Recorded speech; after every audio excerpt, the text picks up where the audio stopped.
Nous connaissons tous plus ou moins la durée de conservation de nos divers documents administratifs personnels. Mais qu'en est-il des différents services de l'administration? Que conserve-t-on aux archives municipales et départementales? Les archivistes de Brest et de Quimper ont reçu notre équipe de tournage pour répondre à toutes nos questions et parcourir les kilomètres de linéaires d'archives. Les archives municipales ou départementales, ce sont des missions multiples. La première, la collecte. Le versement des documents de l'administration se fait aujourd'hui de manière automatique. L'utilité de ce versement a bien sûr aussi une histoire. Il y a un événement un petit peu déclencheur, et qui est un peu symbolique, c'est la bataille de Fredval, sous Philippe Auguste, où finalement la cour qui était itinérante transportait ses archives. Et à ce moment-là, face aux Anglais, il perd ses archives. Et on commence à naître le mouvement de se dire qu'il ne faut pas que les archives se baladent avec la cour, mais soient conservées en un lieu unique. L'organisation administrative telle qu'on la connaît aujourd'hui naît à la suite de la Révolution et la mise en place des départements. On installe évidemment les archives nationales et puis on installe des services d'archives dans tous les départements français. La collecte concerne des versements obligatoires, notamment les documents produits par l'administration, mais à ces documents peuvent s'ajouter d'autres archives. Il y a aussi toutes les personnes qui peuvent témoigner de ce qu'a été la ville à un moment donné. Une société parce qu'elle a mené une action importante sur Brest et qu'elle souhaite donner ses archives. On achète aussi des documents à certaines personnes. On fait appel à des dons parfois. Ça peut être des photos anciennes ou récentes, mais qui ont quelque chose à voir et qui racontent un pan d'histoire et qui vraiment vont nous aider à être un centre de ressources et de sources en tant que tel pour constituer les matériaux de notre histoire commune à nous, Finistériens. Après la collecte, les archivistes gèrent ensuite le classement et la conservation des documents.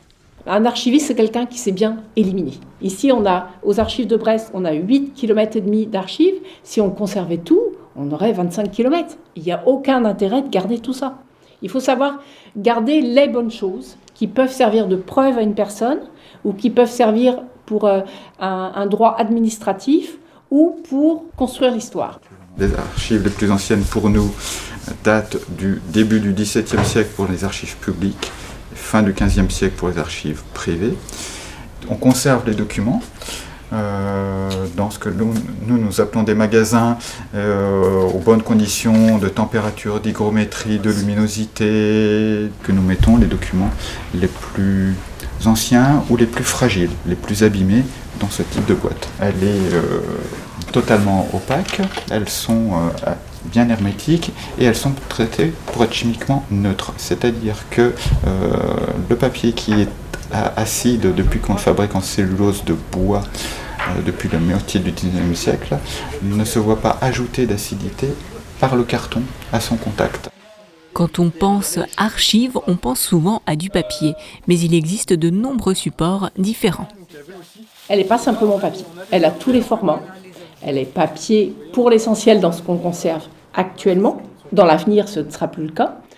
Mais c'est une vidéo. Une vidéo, c'est une archive. Un objet particulier, ça peut être une archive si ça démontre une action. Il faut que ça démontre une action, quelque chose qui a été fait par une personne. Nous avons des documents grands, petits, sur papier, sur parchemin, sur photo argentique, sur plaque de verre, diapositives. Nous avons des cassettes audio, des cassettes vidéo de différents formats et aujourd'hui les archives électroniques.